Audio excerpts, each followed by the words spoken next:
Draft on Tap is a presentation of Bears Barroom and may contain language not suitable for all audiences.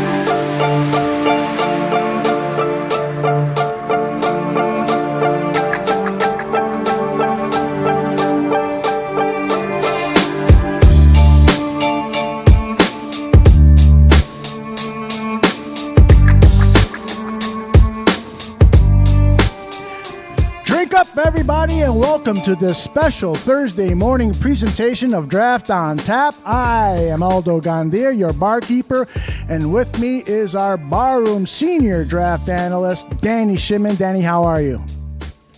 I'm doing great. After a very, say, surprising and, how do I say, the first round yesterday was something full of shock for me, shock value, at least for me, I should say. Yes, it was. And I also want to say that our senior draft analyst, our other draft analyst, Shane, the smartest man in the bar room, is unable to join us this morning, but he should be with us tonight after the Bears make their pick, presumably in round 3.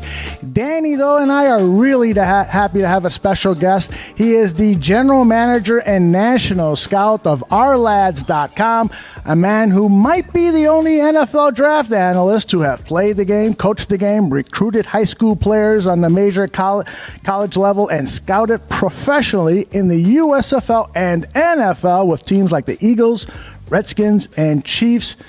Dan Shonka, welcome to the Bar Room. Well, thank you very much. It's a little early for me to be drinking, but after looking at some of those picks last night, I might go get some Crown Royal. Well, I got a bottle of Crown Royal here, but we prefer to serve up your wisdom and knowledge to the fans. You mentioned surprises in round 1. What was the number one thing that stood out to you last night? Well, I fell off my chair on the Daniel Jones pick at 6 to the Giants.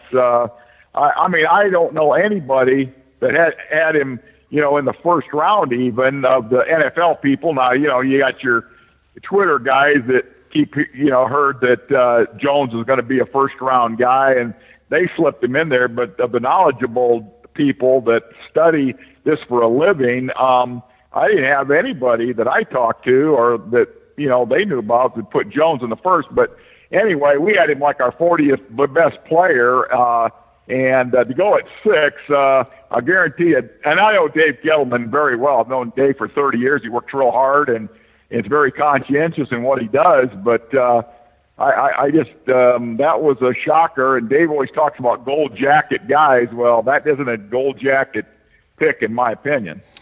Yeah, I was looking on Twitter, and you mentioned guys on Twitter who are experts and stuff. Well, I'll tell you one guy who is pretty good with his football opinion. It's Lance Zerlin, and he says, nothing is better than people on Twitter telling me about an Alabama State tackle, how bad he is and what a terrible pick he is.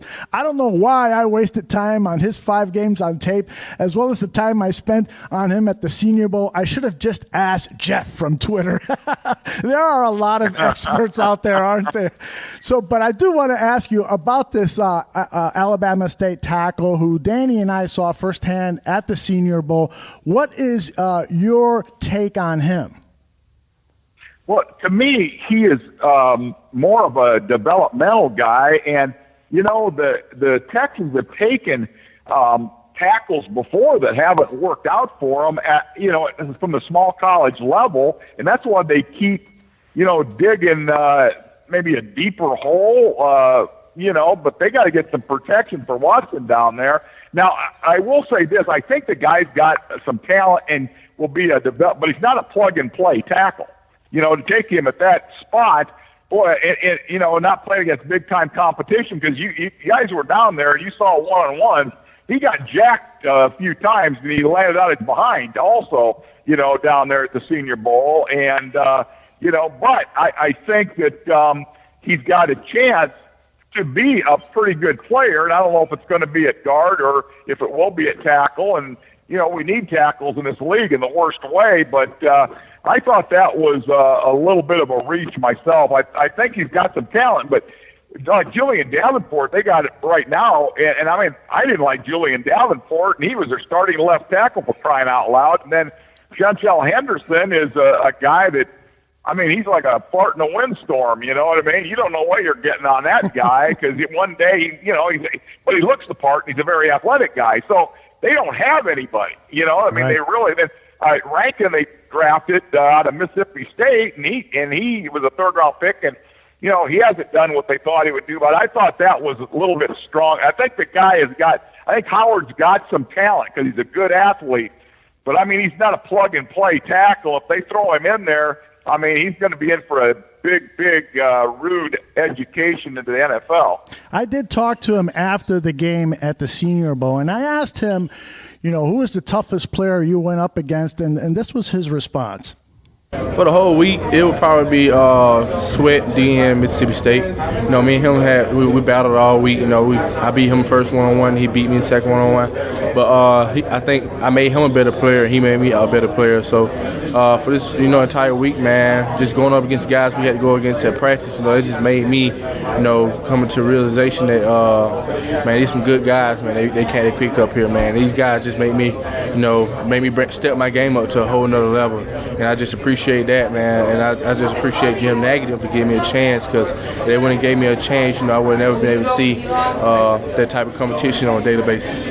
There is no doubt that his play improved as the week went on, but my question for you is there too much emphasis put on these single bowl games as opposed to year-long tape, and also keeping in mind the competition the player is going up against? Yeah, I think it depends on the team. Some teams, I remember Arizona, not recently, since Steve Kimes has been there, but when George Boone and some of the other people that were there a long time ago, they put way too much emphasis on all-star games, because that's just a piece of the puzzle. And like I said, Howard, athletically, he's pretty good. We like him. In fact, we moved him up in our rankings, too, after evaluating all the offensive linemen and things, and we moved him up, into that early third round. But man, to take him in the first right there. But hey, you need tackles. I thought there was better options available, but they went with Howard, and like I said, he is a good athlete. Now you got to coach the heck out of him. But see, Davenport was a good athlete, and and he can't block anybody. And so I guess they're thinking that, and he may. Howard may end up. I don't think he's going to be, an Armstead from New Orleans who went to a small school, but he has a chance maybe to just be a serviceable tackle. Danny? Yeah, it looks like. I'm sorry. It looks like the tackles were some of the reaches in this first round, at least for my grading scale, Dan. Another kid that I think Atlanta with McGarry from Washington, they traded back into the bottom half of the first round to get him. I saw him as a at best second round grade out of him. Did you have the same type of grade, or did you agree with the move for Atlanta to jump back into the bottom of the first round to get McGarry? Well, I tell you what, we like now. Well, first of all, to answer your question, we had him right at the fringe, like 32, 33, in our stack of total players. But in overall tackles, we had him our fourth tackle. And so I couldn't argue that too much, because I like his toughness. I like his the kid is a very underrated athlete now, because when we go into the combine, we've got an analytic guy that does the gets all the measurables and plugs them in for comparing them with the past years and all that. And anyway, long story short, he was the fifth rated of the 46 offensive linemen athletically at the combine. And, I think it's interesting. When he was in the Senior Bowl, his arms measured almost 34 inches, and then he goes to the combine, and they measure him 32 and something. So you kind of wonder, maybe somebody ought to be measuring some brains on the people that are doing the measuring, So, but he's got long enough arms. He's a very, very tough kid. He's a physical guy. He's a long-time starter. I can't argue that, because I think that they built Atlanta upgraded their right side of their offensive line with Lindstrom, who, we had him in the early second, but I could see where he could go in the first some teams, because everybody anymore, you look after the top 15 guys to maybe 55, 60 in this draft, and they're the same kind of guy, just a different position. You know what I mean? Exactly. So, I can't argue the McGarry pick, really. Yeah, but and then the scuttlebutt is that Juwan Taylor, the kid from Florida, has some sort of medical flag. That's why he's dropped entirely out of the first round. This is a kid that a lot of people, including myself, thought he was going to go in the top 15 portion of this first round. So have you heard anything in terms of any sort of medical red flags on Juwan Taylor from Florida? Not specifically. It was just a knee that I'd heard, but we also had him, and we had him about 20th pick or so in the draft. And usually when guys like that drop out, it's a medical deal. And, it may just be bone on bone. And some teams feel like, well, hey, he can be treated. He might be a 4 or 5 year guy instead of a longer term player. And so they put him on in the second round, or some teams might go third round. Some people might take him off their board. It just depends, what their emphasis is, if they're knee guys or shoulder guys or back guys or, what they are. But so I would expect him to come off. If he doesn't come off tonight, then it's pretty bad. So we talked about in the beginning of the show of this first round having a bunch of wow moments. You already talked about or touched on Daniel Jones with the Giants. My first wow moment, and not because this guy's a bad player at all, was Cleveland Farrell at number 4 overall, with a guy like Josh Allen sitting on the board there. And I understand the fit schematically might not be there with the Raiders and Josh Allen. He's more of an outside linebacker, probably in a 3-4 system. But to go with Cleveland Farrell at number 4, that for me was my first wow moment. How about you, Dan? Well, I couldn't. I can't argue that, because in our draft guide, I had Oakland Raiders pick 4, Cleveland Farrell from Clemson. So oh, wow. I can't. Yeah, wow. I can't beat him up too much as I'd like to, because I used to work with Gruden at Philadelphia, and I'd love to beat him up. But anyway, I tell you what, I'm with you. I would have also taken Josh Allen there, because he is kind of, if they would have taken him, they could have said, well, this is our, Khalil Mack. Because they had a lot of similarities in college, Mack and Allen and things. But I would have probably, I actually moved down Farrell a little bit, but I still saw him as a maybe top 12 guy. Not 4. Yeah, I thought that was strong, even though in my guide I had him there, but I would have moved him down because I didn't think Josh Allen would be there. And I would have taken Allen right there. So, because I figured Allen would go to the Jets, But anyway, that's the way draft is. Hey, they just change up, and that's, But I do really like Farrell as a football player. Farrell, I guess it is. I think he's a terrific, 3-year guy, very productive every year, give it to you every down, all that stuff. But and so will Josh Allen, though, and I probably would have went with Josh Allen at 4. Yeah, like I said, Farrell is a good player. I just, like you said, Allen to me was one of the best defensive player in the draft according to my grades. But the bend, the explosiveness off the edge that Allen gives you, as opposed to Farrell. But yeah, what we do see here with what Mike Mayock and John Gruden are doing with these Raiders is they're making them a tough physical team. You're looking at Farrell, and then you look at Josh Jacobs at running back, and also Abrams at the safety. That guy is another guy that will come downhill and he'll pop you. So I think overall, that might have been the first wild moment of the draft, but I think overall Mayock is doing a solid job in this first round. What team do you think did well? I know it's only one round, but what team do you think, Dan, did well in the first night of the draft? Well, you got to hand it to Pittsburgh for moving up, and grabbing Bush. They needed Bush. They wanted him. He's a better cover guy, actually, than Devin White. So, and both of them are very comparable in what they do sideline to sideline. They go lateral, they can go downhill, they can run through.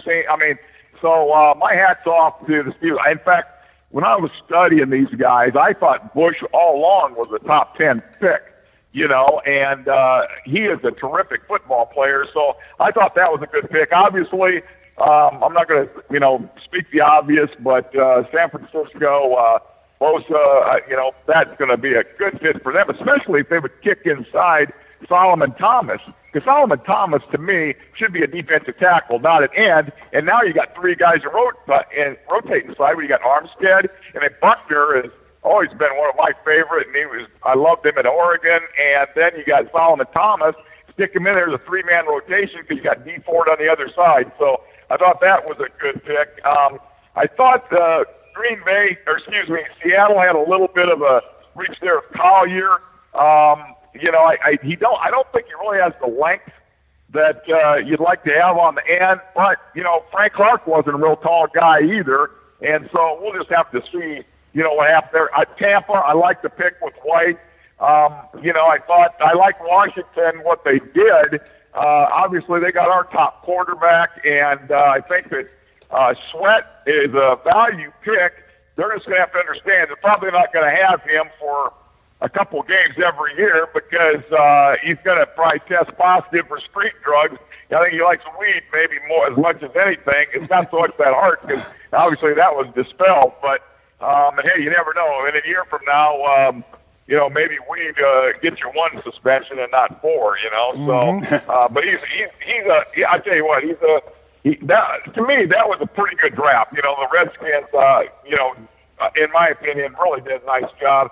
I like the Wilkins pick at Miami. I like the Bradbury pick for the Vikings. Tillery's a fit there for the Chargers. I like that. New England pulling Harry out of the hat. A big receiver. There was a bunch of them there, and if you talk to 5 different scouts, they had 5 different answers for their top wideout. So, I can't argue that. I liked Williams' pick with the Jets, and and obviously Arizona, that's a scheme fit the whole way. Murray was not, the top player in the draft. He probably was about the 10th, 11th, or 12th. In there, and Baltimore had to have a speed receiver. They got one. Ed Oliver's a great fit in Buffalo. Burns loved his explosiveness. Carolina got a good one there. Hey, the Bengals, they ended up getting the best offensive lineman maybe in this draft. You can spy for one player. You got to give your head off to them. Denver getting their guy, and Fant, Detroit their guy that the Bears will see, and Hawkinson. I thought Green Bay, little touch and go there. Savage, we moved him up. We had him like 44. He's got really good speed. Worry about his coverage down the field, but a great hitter, downhill type safety. Gary, if that shoulder's okay, could be a beast. And then obviously Josh Allen, we talked about Jacksonville, love him. And then Dillard, good pick for Philadelphia. They needed him, and so that's, I guess, it in a nutshell. That's pretty much the whole first round. But you touched up on NFC North rivals here with Minnesota, Green Bay, and Detroit. I think the Lions got Hawkinson. I think he fits in perfectly with what they want to do on offense. I think Minnesota, in terms of getting the best center, at least on my board, with Bradbury, I think he also fits in with that Kubiak stretch zone blocking scheme. You touched on it right there. Green Bay, with getting Gary, not only the shoulder, but they already spent a lot of money on 2 ends in free agency. And then there was some scuttlebutt after the draft that they might stand up Gary and play him some outside linebacker, which to me was a little bit surprising. Not that athletically he couldn't do it, but I didn't see him. I didn't project him that way as well. But you touched on Savage a little bit. So Green Bay with Gary, I know we kind of went over here real quick, but do you know any idea what the thinking behind him was at number 12? No, I really don't, because I was looking over the depth chart, because, we got the best depth charts in the world at our lads, and, looking that over, I'm trying to think the same thing, but the only thing I can figure is that they're probably not going to sign Mike Daniels back, and they got him this year, but next year, with his contract being up, I think that they might stick him, put him in a rotation this year there with Mike Daniels, and then he'll take over for Daniels next year. And I just want to test all of our listeners. Your website with the depth charts, both for pro teams and college teams, is a must-have if you are if you're a football fan.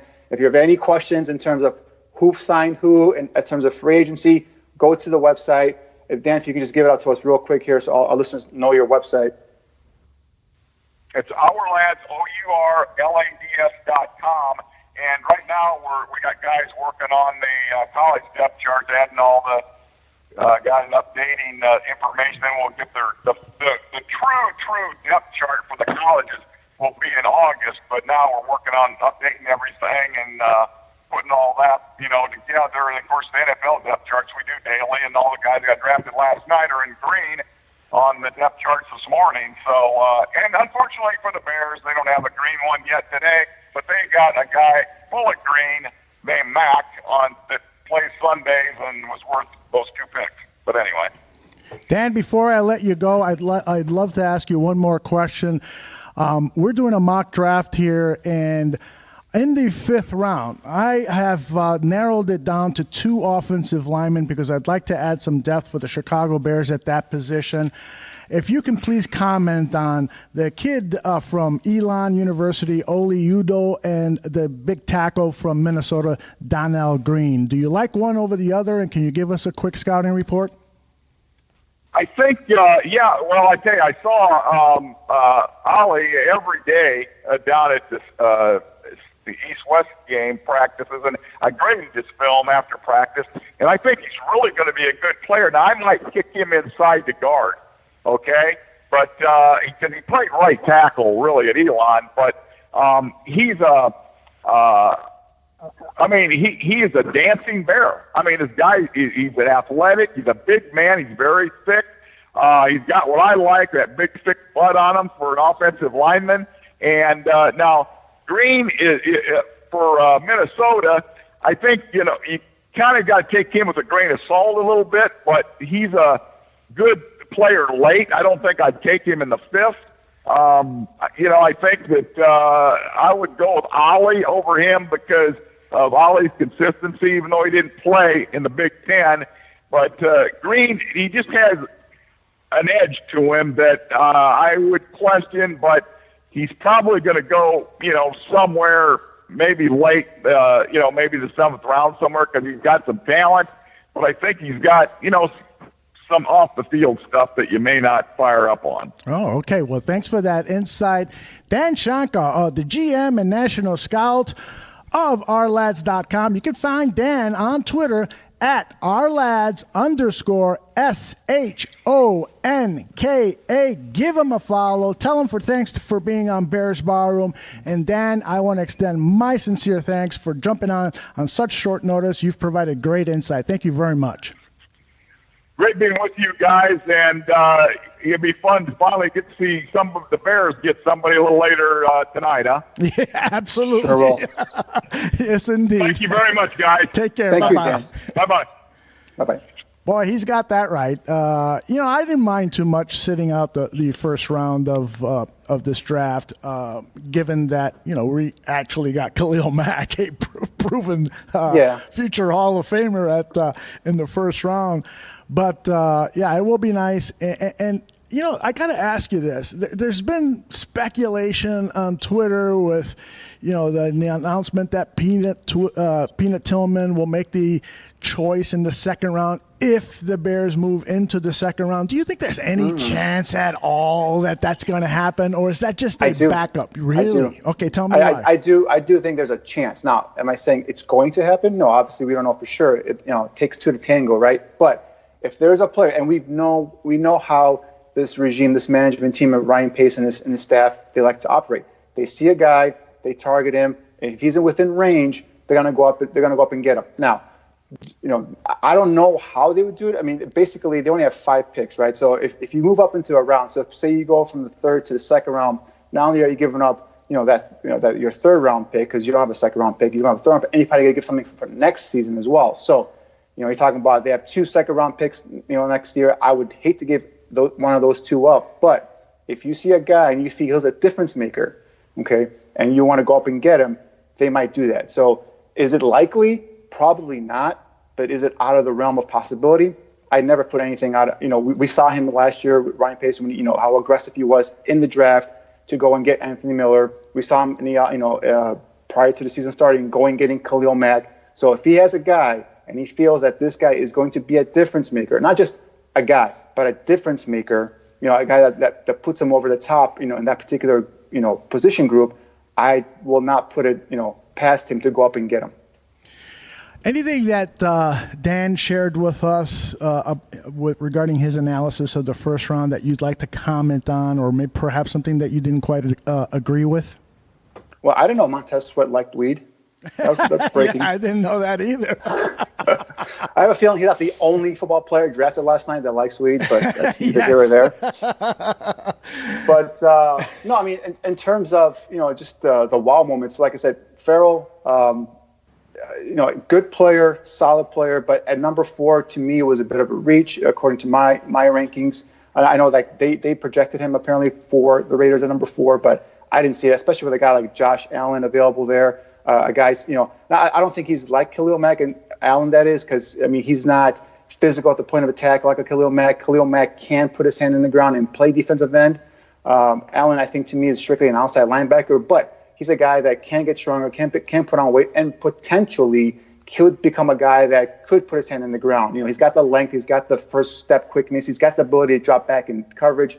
There's numerous times on film when studying Josh Allen, he was dropping back, 15, 20 yards in coverage and breaking up passes downfield. So that type of athleticism for a guy that gets to the quarterback, every year after year, he got better and better. And, I was watching the draft with a couple of my buddies last night, and I kept telling them, this is the best player in the draft defensively. And they're all like, you're crazy. It's got to be Bosa or Quinn Williams. I'm like, no, Quinn Williams was close to me. He was my second overall guy. But to me, hands down, with Josh Allen. So to see them bypass him, I can see it maybe because of a scheme fit. He wasn't a perfect fit there. But, that was my first wow moment. And then, we knew the Giants liked Daniel Jones. The rumors were that, that was who Dave Gettleman had targeted. But to get him at 6. Now, the one thing, I know Gettleman's getting killed today all over the media. You turn on TV, they're pounding the Giants. I think last night's headlines in the New York Post were Blues Clueless or something like that, I think I saw on TV. But you have to understand, these guys are privy to information that we're not. Okay, right. So he might have, just like when Ryan Pace got killed for going up and getting Mitch Trubisky by one slot. You could have got him at number 3. You don't know that. The fact that everyone says they could have gotten Daniel Jones at number 17. We don't know that. We don't know what was going on. And these guys, like I said, are privy to information that we don't have. These guys, the McShays and the Kuipers, they don't have this information. They think they do, but not all of them have it. So the fact that he felt obligated to use the 6th overall pick on this quarterback tells me that he was very confident. Okay, he was very, very confident that he was not going to be there at number 17. Okay, Whether it's Washington's going to trade up, whether Miami's liked him, whether Cincinnati liked him, all these guys that like quarterbacks, just because Miami and Cincinnati didn't draft a quarterback after Daniel Jones doesn't mean they didn't like Daniel Jones. So that's the thing we got to take into consideration. Now, would I have drafted him 6th overall? Having said all that, me personally, I would not have, because my top quarterback in the draft was Dwayne Haskins. So that was, to me, was a bit surprising as well. But the offensive lineman, I think Titus Howard, that from what we had gathered is Texans were going to be looking at getting Andre Dillard, the kid from Washington State, the guy that you and I spoke with down at Mobile in the Senior Bowl.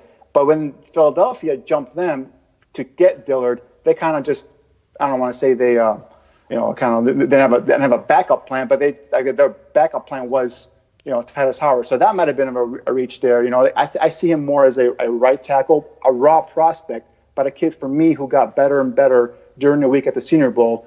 And I think it was you, Aldo, when I was saying keep an eye on Howard, because every day in practice, he would get knocked back a couple times, but he would bury guys in practice. And this is, again, practice. This is not actually live competition in terms of a game atmosphere. But he was out there to compete, Howard that is, and he wanted to show that he belonged with this level of competition. And I think he did that throughout the week. So I can see why the Texans liked him.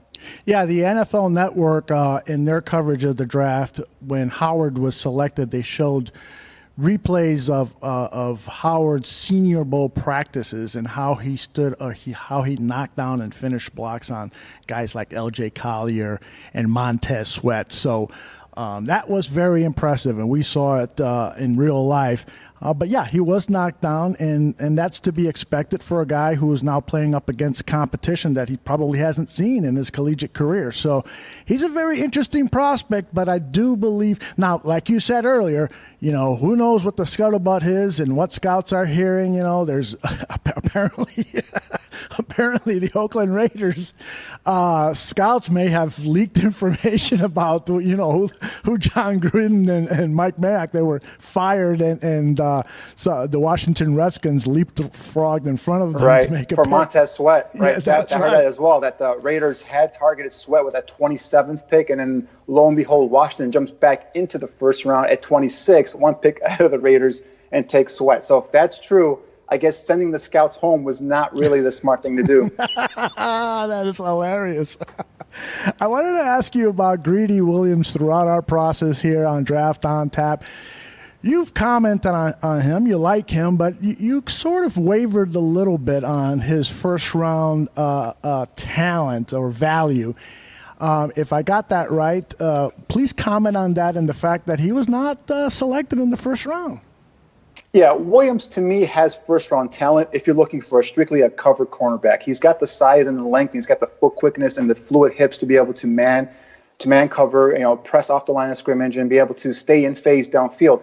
The thing about Williams, for me personally, what I didn't like is his lack of interest in terms of being physical, either in jamming at the line of scrimmage or even as a run defender. To me, if you're a cornerback, there are going to be times, Deion Sanders did it. He was notorious for being a guy who didn't like to tackle, didn't like to be physical. But Deion Sanders is a Hall of Fame cover guy. Okay, so he can get away with that. Until you're a Hall of Fame cover corner, you have to come up and show some toughness and some ability to be a support run defender. And Williams had no interest, at least from what I saw on tape, of being that. And his physicality, to me, obviously scoping these players and thinking in terms of Bears prospects, I didn't think he'd fit the scheme simply because of the fact that he is not willing to come up and be physical at the point of when he's being blocked. First of all, to shed and release, and also at the point of contact at the line of scrimmage. He's not really a good run defender. So that's why I had him a little bit lower. But in terms of his ability to cover, one-on-one, man-on-man,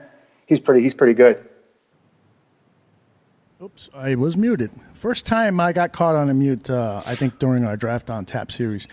Heart 4803 in our chat room says Green Bay at 44 would probably like Greedy Williams, and if they get him, that would make a successful draft for them. And I would agree with Heart 4803 because the Packers nailed Darnell Savage. I know somebody you like very much. Yes, I do. That was a kid that it hurt my heart to see him being drafted by the Green Bay Packers, but he's a kid that really, when I started watching this tape, I literally fell in love with the kid. I mean, he is, in terms of a playmaker and that back half of that secondary, he's a guy who he can read and diagnose plays, pre-snap and post-snap.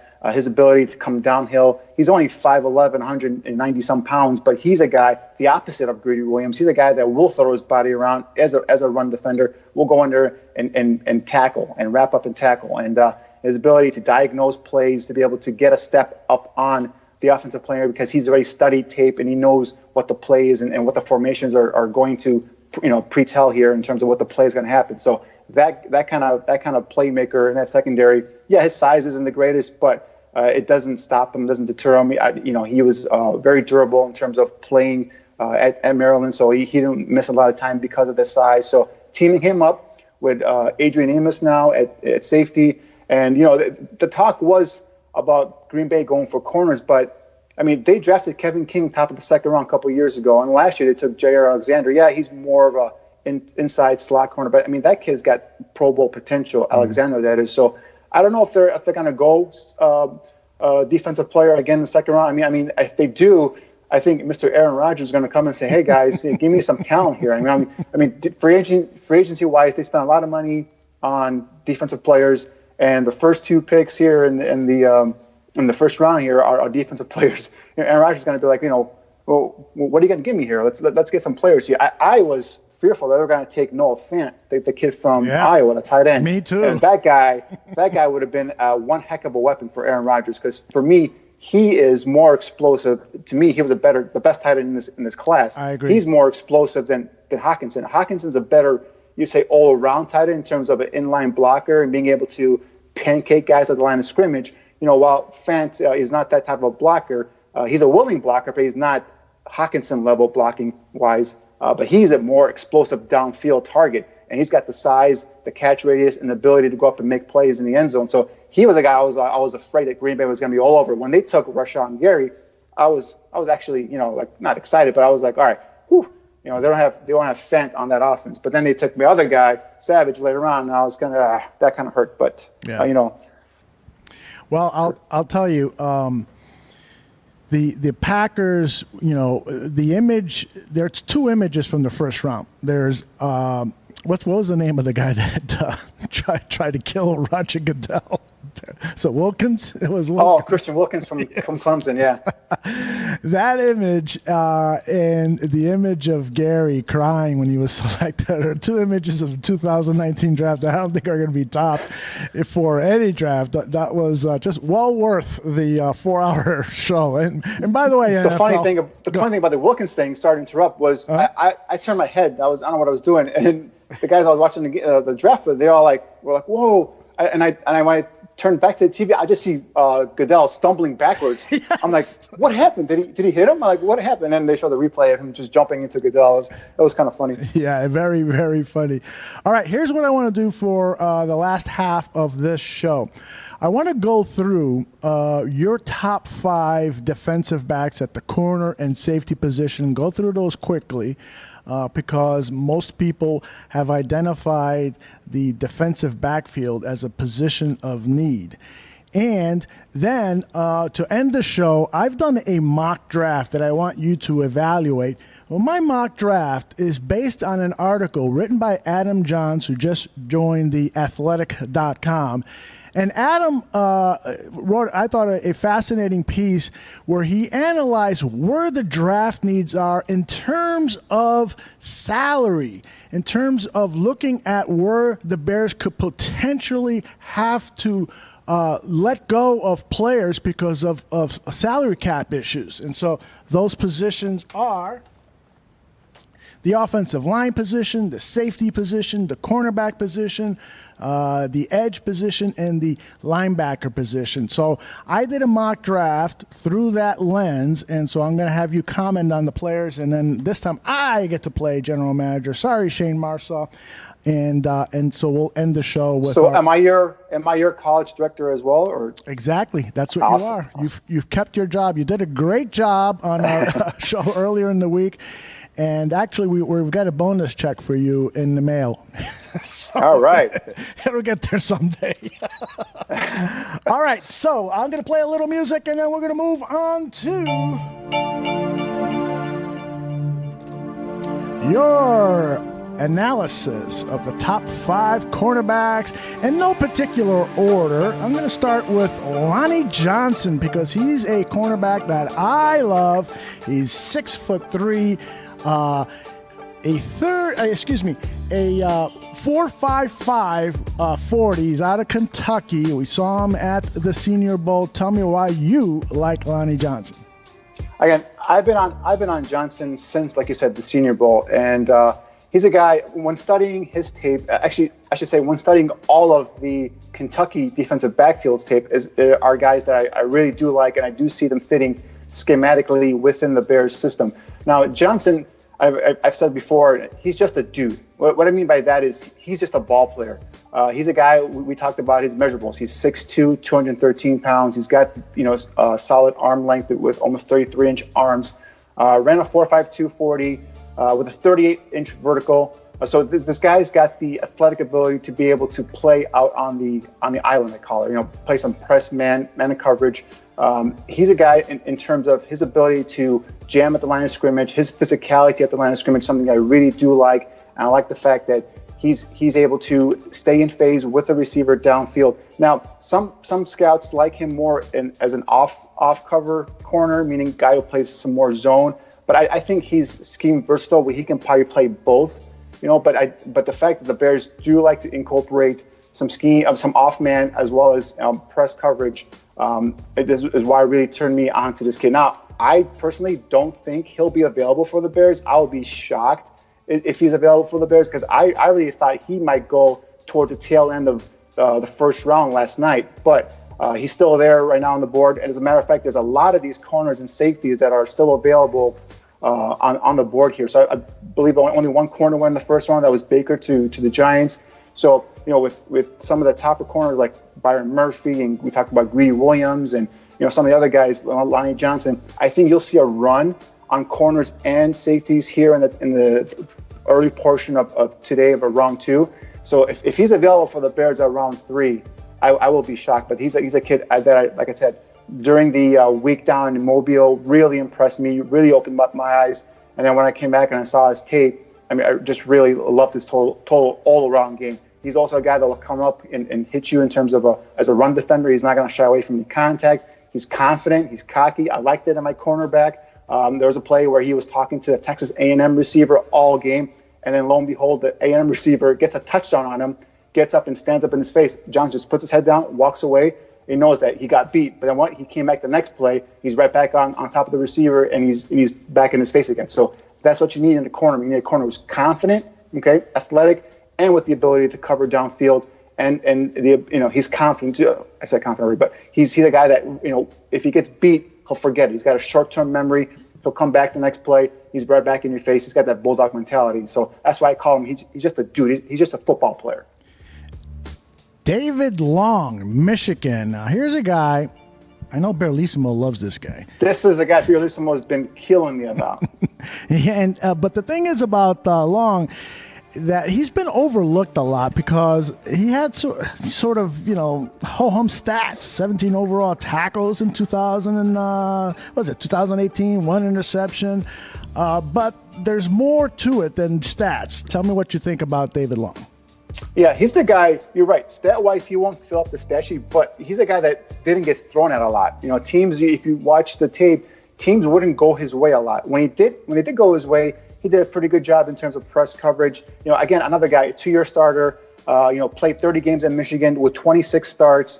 Really, he saw action right away as a freshman, mainly on special teams and some at defensive back. But, a 2-time All-Big Ten player. Again, another one, physical, aggressive press corner, competitor, feisty. He does a real nice job in man coverage, in my opinion. He uses the sideline very well. What I mean by that is, when a receiver gets outside leverage on him, meaning he gets to his outside shoulder, he does a nice job of using the sideline as a help to get the receiver closer and closer to the sideline, giving the quarterback less and less grass to throw the ball to aim to, less of an opening, if you will, less of a window to get the ball in. So because now if he throws it over his head, the receiver's out of bounds, catching the ball. So I like that about the cornerback. When you see a lot of these guys play, a lot of them don't do that very well. You see it more in the NFL, but in terms of college, you don't see that taught or really that utilized a lot. And being able to use a sideline as a what's the word I'm trying to think of?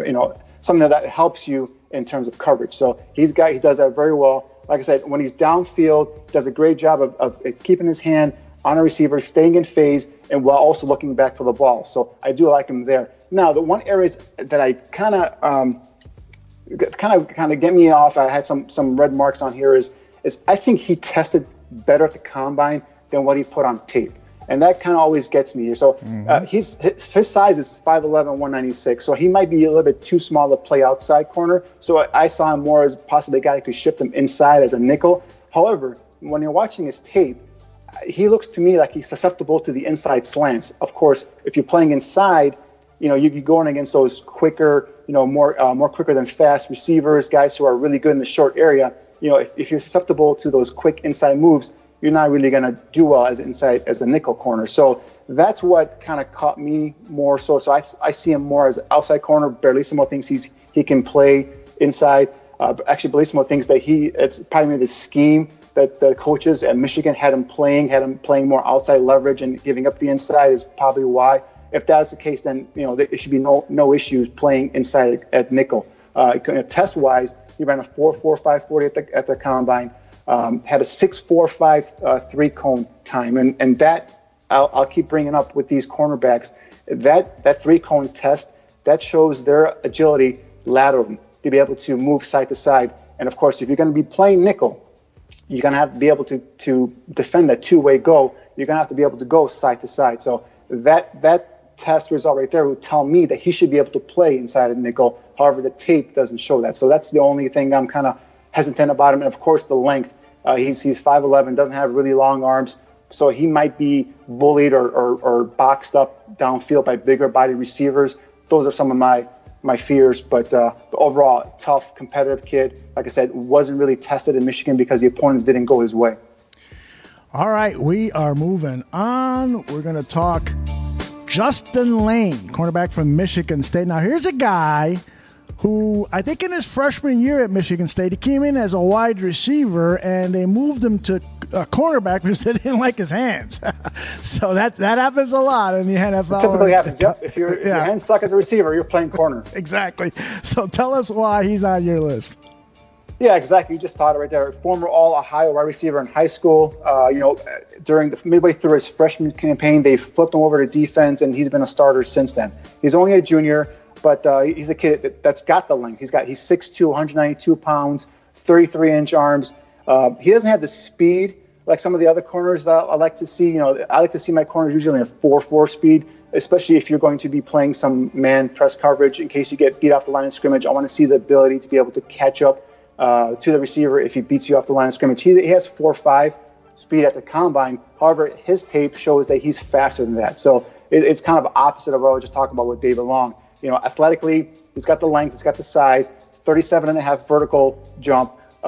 In terms of the broad jump, I think it was almost 11, or actually 11, over 11 feet, I should say, in terms of his broad jump. So he shows that lower body explosiveness that you like to see. And again, at 6'2", with long arms and that type of a lower body explosion, you can see this guy can go up and contest, balls that are up in the air, any sort of fade in the corner of the end zone. And, I like that about him. Quick feet, loose hips, off the snap. He's got the feet and the hips to be able to turn and keep in phase with the receiver down the field. Something that you don't see with guys this size. He shows the awareness and route recognition while downfield. Meaning, so if he sees his man, if he's got his man covered and he sees the ball going towards a different guy that he's not covering, he recognizes that. He jumps off his guy and he goes in and he goes towards the ball and he jumps those routes. So for a guy who's converted receiver, he displays that type of instincts downfield and coverage that kind of surprised me. So, but he's a kid that really I like a lot. Again, we're talking about this run that's going to happen in the second round. I expect him to go there, but there is a possibility that he could be available for the Bears in the third round. All right. Excellent analysis as always. We move on now to Sean Bunting from Central Michigan. A lot of people are saying this young man should have stayed for his senior year, but I guess he was a little upset that the head coach there was fired, so he's declared his draft eligibility. What do you like about Sean Bunting?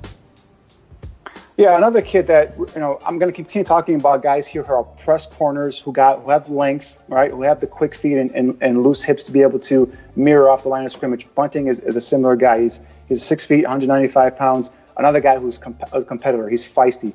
I like about him is he's created four forced fumbles over the last couple of seasons. So a guy who's been a starter and really someone who is not as physical as I like in terms of run support, but he is willing to come up and unlike Grady Williams, he's willing to come up and throw his body around to try and make a tackle. So, but he's a guy that also gets his hands on the ball. I like the way he defends in terms of staying in face downfield, being able to get out of his transition quickly. So if anything comes in or is caught in front of him, he can click his heels and quickly transition from backpedaling to coming forward and attacking the ball or attacking the receiver. All righty, moving on to Xavier Crawford. I don't really know much about this guy. He's from Central Michigan. What do you got on him? Yeah, Crawford is actually Bunting's teammate, and I saw Crawford, or actually I caught on to Crawford while watching Bunting's tape. Now, he's a guy that at the combine, he had just a similar impressive showing as some of the other cornerbacks So I went back and saw some of his tape. At the combine, he ran a 4.48 40 with a 37, almost 38-inch vertical. When I went back and watched him, what he does is he's not as tall as Bunting. He's 5'11", 187 pounds, and I think I mentioned this before. He reminds me of Jennings, Tim Jennings, the corner we used to have back in the Lovie Smith days. He's a guy that's feisty. He's a smaller sized corner, but he's a guy who's feisty. He'll come up and he'll hit you. He'll tackle hard, and he's not bad in terms of man coverage as well. Now I think he could play inside as a nickel corner, so I see him more as an inside nickel corner as opposed to being on the outside by the numbers. So he's a guy that definitely would. You shift him inside, you wouldn't play him outside. But I like his feistiness. I like his willingness to compete. It doesn't matter if the guy he's going up against is 6'3" or 5'7". He's going to go after him. He's not going to back down from anybody. So his feistiness and his ability to come downhill and make tackles, reminding me of Tim Jennings, and is a guy that I think would be a nice fit. Oh. But he's a later round guy. He's like a fourth, fifth round guy. Okay. And Hart 4803 just said in the chat room that he likes Bunting and Crawford, but not at fifth round, perhaps. And that's what you just said. So that is good. As we move on here to Kendall Sheffield and Jimmy Moreland, two guys that we talked a lot about on our previous show. But give me a synopsis of both of those guys. Sheffield from Ohio State and Moreland from Little James Madison. Yeah, Moreland is a guy that really caught my eye at the East-West Shrine game. We talked about him the other night, as you mentioned. He's a guy, he's 5'9", 175 pounds, but you could not tell that he's that small with the way he plays on tape. He plays bigger than his size. What do I mean by that? I mean, that guy's a confident competitor. He's borderline cocky. I mean, if he makes a play on the field, he's going to let the receiver and the quarterback know at the same time. But this guy's got the lateral quickness, the transition speed we just talked about, to be able to click and close, and in terms of when he's out of his back pedal, come forward. He's got the pursuit speed. He can blitz off the edge. He's a guy that is a ball hawk. In his career, he had 18 interceptions and 45 passes broken up. Okay, so not only the other thing is gets his hand on the ball, but the other thing I like about him is he's the all-time leader in interceptions at James Madison. And he's at 6 career pick sixes. So not only does he get his hands on the ball, he also knows how to score with the ball. So that's something that, of course, at that size, I'm looking at him as an inside slot corner, a guy who can cover the two-way go. At his pro day, he ran a 4.40. He had a 6'9" 3-cone, which, again, shows me his lateral quickness, his agility. Anything under 7 for these guys is pretty good. And a 39-inch vertical. So he's a guy who, while he doesn't have the length in terms of height, he's only 5'9". He's got the ability to go up and elevate and jump and contest balls that are going to be up over his head. So again, he's a guy that I like more so inside. A guy kind of reminding me of a Bryce Callahan. Tough, small corner, gritty. He's got the quickness to be able to shadow and cover those inside slot receivers. Our man Ben in the chat room wants to know about your feelings on Rocky Sin. Rocky Sin is a one-year wonder at Temple. He was at Presbyterian prior to transferring to Temple. He's got good size. I believe he's over 6'1", 6 feet 6'1". He's got a good name for a player, Rock, because he's built like a rock. I mean, he's chiseled. We saw him at the Senior Bowl. Impressive kid. We talked to him, but he's a guy that I see more as a press cover corner, but a guy that I think still needs some time, some coaching. Like I said, he only had 1 year really at Temple. Before that, he was at Presbyterian. So he's a guy that will go here in this top portion of second round. So I don't see the Bears having a chance at getting him. But he's definitely he's a guy who also is physical, like we talked about, as in terms of a run defender. He's a guy that will come down and knock you out, and if you're carrying the ball as a running back. So tough guy. I like him, but he won't be available. B, I just don't know if he's a complete fit in terms of for the Bears scheme yet. All right. I have to tell you that I am amazed at your recall at some of these players. Man, that's amazing. I just throw a name at you and you're ready to pounce on it. We're going to turn our attention now to the safety position, and you've submitted 5 names. I'm going to start with Chauncey Gardner-Johnson, who I think a lot of people have said that he's going to go probably in the second round. So you perhaps don't see that. Give us your evaluation on Gardner-Johnson from Florida. He's a guy that very well could go in the second round. Gardner-Johnson, for me, is, and when I started looking at safeties, because we know the Bears are limited in terms of draft capital. So I'm looking at, all right, they need some safety depth, and they need a guy who could also cover. So I was looking at guys that could play possibly a role of nickel corner on third down or passing downs, and also, if they needed, to come back there and play safety. And Gardner-Johnson is a guy that does that. He's a guy who's got the size, he's got the quickness we talked about, the lateral agility, and he's got the ball hawking skills that I love to see in my defensive back. So, when you put the tape on, he's another guy like we were talking about earlier with Darnell Savage, a guy in terms of being able to diagnose and read the play pre-snap and also then post-snap as well. Does a nice job of jumping routes. Is a secure open field tackler. If he's available in the third round, I mean, personally for me, if I'm running this draft, it's going to be, again, depending on who else is available. But, if my top running back or my top edge guy or one of my top edge guys or my top running backs is not available, he's a guy I would give heavy consideration to, mainly because, like I just said, he can come in and play multiple positions for you. He can play nickel corner for you. He can come in and play safety for you. So I saw him even line up as a linebacker at Florida at times as well. And he's a guy who's a defensive leader. You saw the defensive teammates at Florida rally around him. You saw him calling out plays, lining up guys in their spots. So you could tell he was the defensive leader on that team. All right, we move on to Juan Thornhill from Virginia. This is a guy who did a little bit of everything at Virginia, including playing cornerback and some linebacker positions. So I bet that's part of the reason you like this guy, his versatility. Of course, yeah, exactly. Another guy, just like we were talking about with Gardner-Johnson, a guy who can play cornerback, a guy who's a free safety, but also a guy who's a ball hawk. I mean, this guy can go up and get the ball in terms of interceptions. He can get his hands on the ball in terms of pass breakups. The versatility is something you see on tape as well. I mean, he can line up at safety and all of a sudden come down. He can cover a tight end. He can carry those tight ends down the seam. We were just talking about the Packers getting a guy like Noah Fant, a guy who's explosive downfield.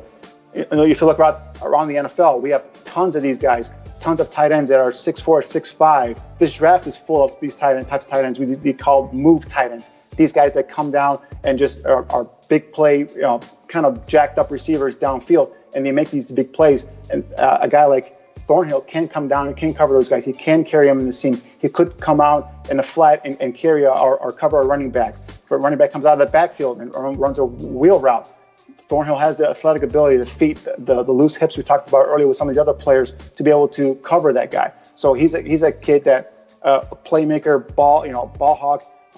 If he lasts into that third round, he's another guy that really would come, for me, would get high consideration with that 87th overall pick.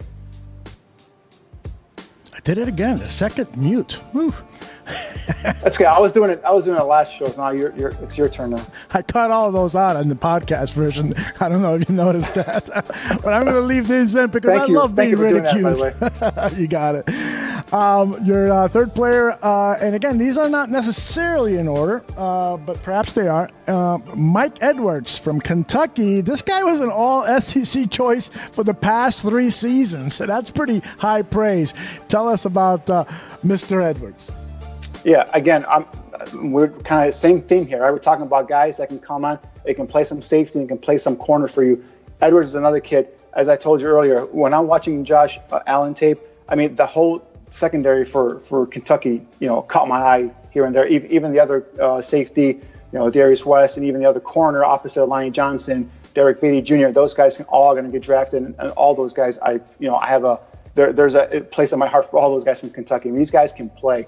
But Edwards really, when I saw him at the Senior Bowl, he looked a little bit out of place, and I was a little surprised because of the fact that I saw his tape and I thought he was better than what he was showing at the Senior Bowl early on in the week. And as the week progressed, you saw him get more and more comfortable. I think they had him playing some strong safety more up in the box in those practices that I kind of caught him at. So maybe that was a little bit something that he wasn't comfortable with. But he's a guy who's recovering from he had an injury. I think he might have suffered this injury in the Senior Bowl, if I'm not mistaken, where he hurt his foot or his ankle, got rolled up on. So he's a guy that I think his pro day ran a 4.5 40. He doesn't have the height that you look for typically in a safety. He's about 5'10". He's got the decent size at 205, but he's a guy, again, aggressive downhill run defender. He's got, I think it was not this past season, the season before, he had over 100 tackles from the safety position. So he's a guy that is a willing open field tackler, run defender. And in terms of a guy, again, has the quickness and the agility to be able to cover in the slot. So he's a guy that I like as well. Another guy who can get his hand on the ball and be able to, get those, batted balls and interceptions and even take them back, in terms of pick sixes as well. So he's a kid that really caught my eye while watching Josh Allen. And then when I went back and dug further into his tape, I really got, he really grew on me more and more. And again, because of his size, because of maybe he could be viewed as a tweener, you could probably get him in a fifth round. I'm thinking possibly fourth round. But yeah, not a guy at the 87th overall pick, but definitely a guy, if you do bypass safety or corner, nickel corner, and you want to, kind of come back in the fifth round, and if he's still available, if you nab him, I'd be really excited for the Bears. All right, and then we've got Malik Grant, who has been making the rounds as kind of a sleeper in this draft. Not a lot of people know about this guy, but you know about him. You got him on your list. Tell us what you like about him. Yeah, this guy is a thumper. All right, so this guy, in terms of the height, weight, speed, and all that stuff, he won't be up there with some of the other guys we've been talking about. But if you watch him play, he brings that physical presence in the back half of the defensive secondary. He has no problems coming up and laying the wood on anybody. He's only, let me take a look at his numbers here. He's 6 feet, 290 pounds, but he's got 30-inch arms, so that's kind of short for a safety. Ran a 4.63 40, which is kind of surprising. It looked a bit like he was more like a 4.5 guy on tape, but he's got a 35.5-inch vertical. Again, his claim to fame is going to be the ability to go downhill and be a run thumper. So I don't see him as being a guy who can play any sort of cover corner, cover nickel, if you will. He's going to be more of a traditional safety, a guy who can go from hash mark to sideline in terms of in coverage. He can, like I said earlier, a guy who's a willing run defender. But more so, what caught my eye with him was his ability to come downhill and lay some wood on some receivers and running backs. Won't shy away from contact. He's a guy that I'm sure if he is on the Bears, he'll be a crowd favorite very, very soon, the way he hits. All right, excellent analysis. And before we move on now to our mock draft, did I get all the safeties that you submitted? I want to make sure I did that because I count 4, so I think you only sent me 4. I didn't want to we did.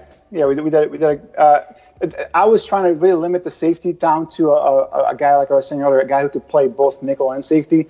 And I just had to throw Malik Grant in there because I love this tape and I love his physicality. So I just threw him in there. So, yeah, you only got 4. Okay, and that's fine because we're going to talk safeties in our mock draft. I got a couple of names I want you to evaluate.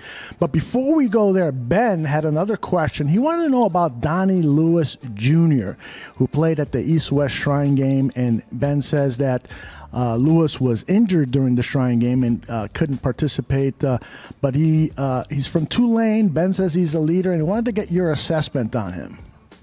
Yeah, I didn't have a chance to get into Lewis that much. I know he was the East-West Shrine game. That was a guy I was going to look at, but I wasn't able to get any good tape on him other than just the highlight tape. So unfortunately, I don't have much on him in terms of actual game tape. But I can continue to see if I can get some more information maybe after the draft or maybe the next couple of days and see if I can get any more on him. But yeah, I wasn't able to get anything off of him in terms of actual quality game tape other than just highlight. And I don't like to go off of highlights because obviously they're called highlights for a reason. Exactly. And frankly, when you get my assessments on players, it's usually off of highlights. Yeah, so, I'm not the expert here. That's why you and Shane are providing the really in-depth coverage. But I am going to take the hat of Bears general manager today in this upcoming mock draft. And I got to tell you, it's inspired by this great article by Adam Johns, who's now over at The Athletic, and it's titled, "What the Bears Books Say About Their Roster Needs for the Draft and beyond. So I think that's a really, really good way to look at this draft, and taking into account that there are going to be some position areas where guys are either going to make so much money that the Bears might have to release because of salary cap purposes and the fact that you've got so many young players coming in. For instance, Eddie Jackson at the safety position. This guy is going to demand probably the biggest contract of all safeties in the NFL. So you can't keep Clinton Dix. Even if he has an exceptional season, it's unlikely the Bears are going to pay, two safeties, one guy close to $20 million, another guy about $10 million. So it's not going to happen. So safety now becomes a bigger concern, particularly if your own in-house evaluation on Deion Bush is not as confident, that you're not as confident that he could potentially succeed Clinton Dix. So now safety takes on a bigger urgency. So do you agree with that point of view, Danny? Yeah, that's a great point of view. Something, to be honest with you, I hadn't even thought about in terms of contracts and what the future holds for these players. But even say Clinton Dix was signed to a long-term deal, you still only have currently on the roster Deion Bush and DeAndre Houston Carson as backups. Now I like Carson coming out of college, but yet he hasn't proved anything to me on the NFL level other than he's a pretty good special teams player. And Deion Bush, he replaced Eddie Jackson last year when he got hurt, but he didn't get noticeably beaten by anybody, but he also didn't do anything to make me feel confident that if God forbid one of these guys gets hurt, we'll put Deion Bush in there and won't get beat. So even if, say, Dix had a long-term deal with the Bears, you still need a safety back there. I mean, you got to at least carry 5. I mean, that's what they carried last year was 5 safeties, even for special teams purposes, if you will. So bringing in a safety for me is one of the needs, in my opinion, for the Bears. And that's why I was trying to kill 2 birds with 1 stone here because of the 5 picks. I figured you get a guy who could play some safety and also some nickel corner for you. That way you can get some backup there for Buster Screen if in case he doesn't, provide the necessary coverage skills that you were hoping he would by replacing, Bryce Callahan. The always helpful Johnny Santucci in the chat room says that corners who have visited the Bears were Mark Fields, Chris Boyd, Julian Love, Kadar Hallman, and Xavier Crawford.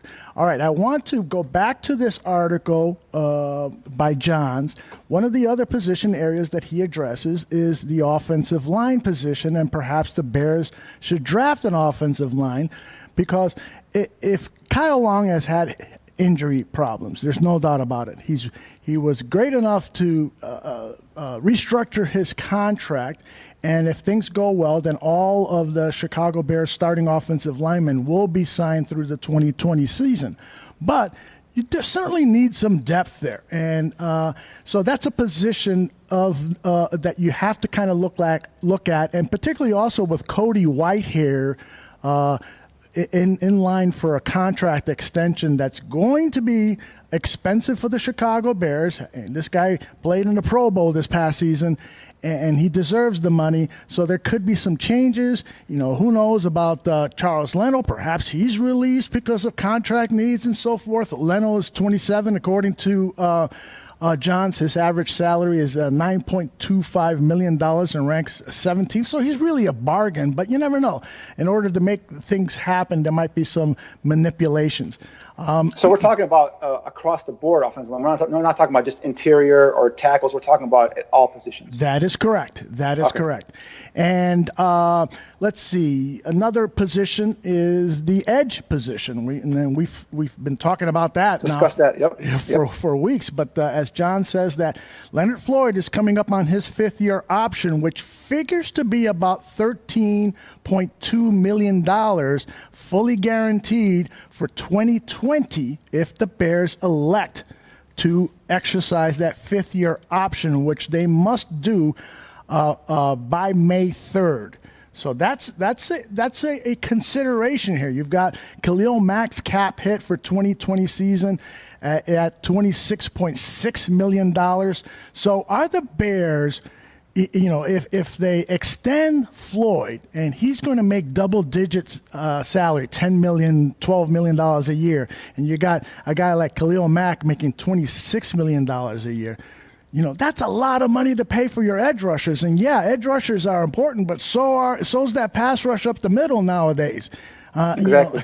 And this is assuming Floyd takes the next step in his career to become a consistent 8 to 10 sack guy. So far, he hasn't done it. He's shown flashes. He's shown glimpses of becoming that player, but he has yet to pull it together. Now, injuries have been an issue with him as well. So can you trust him to stay healthy for an entire season? So not only is he going to make $13 million off that option, but if he has a successful season and he has, say, 7 or 8 sacks, which will be a career high for him, and he stays healthy, now he goes to the free agent market, how much is he going to command? And that's where he might price himself out of the Bears' range. And that's a reason why Shane and I had noted edge rusher as being a primary need for the Bears. And I know they brought back Aaron Lynch, and I know we got some young guys and Kylie Fitz and Isaiah Irving that we're excited about. We want to see how they continue to progress. But we were just looking at it in terms of depth here. If God forbid you have an injury, you need someone to come in and play. But if you get to a point where Floyd has that career year, outprices himself from in terms of the Bears cap and their range of how much they're willing to pay him, you got to have someone there, to be able to step in and take a spot. Great Great analysis as always. So let's do this. And again, if you get a chance, go over to theathletic.com. It is a paid service. I'm not sure if this particular article is free, but if you're on Twitter, go over to Adam John's timeline, and that's where I found the article. It went over to The Athletic, where I have a subscription, took a look at it, and I thought it was very well researched by Adam and an excellent point of view. So let's get on to this mock draft. And all right, I'm ready here. Let's go. What you got for me? Okay, let me play a little background music just because I like this stuff. I like to think with background music. All right, so we're now in the 3rd round. Okay. And on the board are guys that I like. A lot of these guys we've talked about. At the corner position, perhaps of the guys we've talked about, the top guy there is David Long. At the offensive line position, we've got Chuma Iduga. And really, that's it. At the safety position, we've got a guy that you were in love with when we were at the Senior Bowl. I'm not quite sure you were still in love with him as much as you were at the start of the Senior Bowl. Marquise Blair and Jaquan Johnson, a guy that we really haven't talked much about, but some of my research says that he's a guy to keep an eye on. Inside linebacker Drew Tranquil. And the best edge rusher still on the board is O'Shane Ximines. So those are the guys. I hope you were listening carefully because I want your assessment of all these players, and then I will make the decision. All right. So, and in terms of, this might be an unfair question, but are there running backs available? Are there tight ends available? Or are you just, those are the best guys available at the time, those positions you just gave me right now? That is not at all an unfair question. My thinking on this is that I'm looking at this through the lens of salary that Adam Johns presented in his article. So I'm focused on these 5 positions. Now, I will tell you this, that when it comes down to the later rounds, particularly the 7th round when we have 2 picks, I've considered going off the board and looking at running backs, because I think that in the 7th round, there is likely going to be a running back that can help the Chicago Bears in this draft. Not be a long-term answer for the Chicago Bears, but somebody who can help this 2019 Chicago Bears get to the Super Bowl. And in fact, I think there's going to be undrafted free agents at that position that could help the Bears. So if the Bears, don't be shocked, if the Bears walk away from this draft without a running back, don't you worry. There's some chances of picking up an undrafted free agent that can help. So let's focus on these 5 position areas that I've listed for you. I've got Chuma Aduga at the offensive line, a guy that we met at the Senior Bowl. He was actually introduced to us by Bellissimo. He said, please keep an eye on this guy while you're down there at the Super Bowl. We've got Jaquan Johnson, Marquise Blair at the safety positions. At the cornerback position, I got David Long, and at the inside linebacker position, the kid from Notre Dame, Drew Tranquil. What are your thoughts? Oh, and at the edge position, O'Shane Ximines. What are your thoughts? All right, at the 87th pick in the 3rd round, of those names you just gave me, the 2 guys that I would have under consideration, not that the other guys are bad players or that I don't like those other guys, but I just think the reach at that point, the pick at that point, I think is a bit too high for them. Sure. But the 2 players that I would consider would be O'Shane Ximines and David Long, the corner. That is exactly what I was thinking too. And because I'm so concerned about Leonard Floyd, and because we've got some guys on the practice squad at the cornerback position that have shown that they could potentially get in there for Prince Amukamara, I'm going to go with O'Shane Ximines as the 3rd round draft pick for the Chicago Bears. I'm not sure Bellissimo will be happy with that. But, that is so true. Now, I've got this soundbite of O'Shane talking with us at the Senior Bowl, and this is what he said about what it would be like to play with the Chicago Bears. Good football. They got Khalil Mack down there, Roquan Smith. Them guys is getting after it this year. And, if I ever stepped in the locker room like that. Oh, my bad. Let me play that again.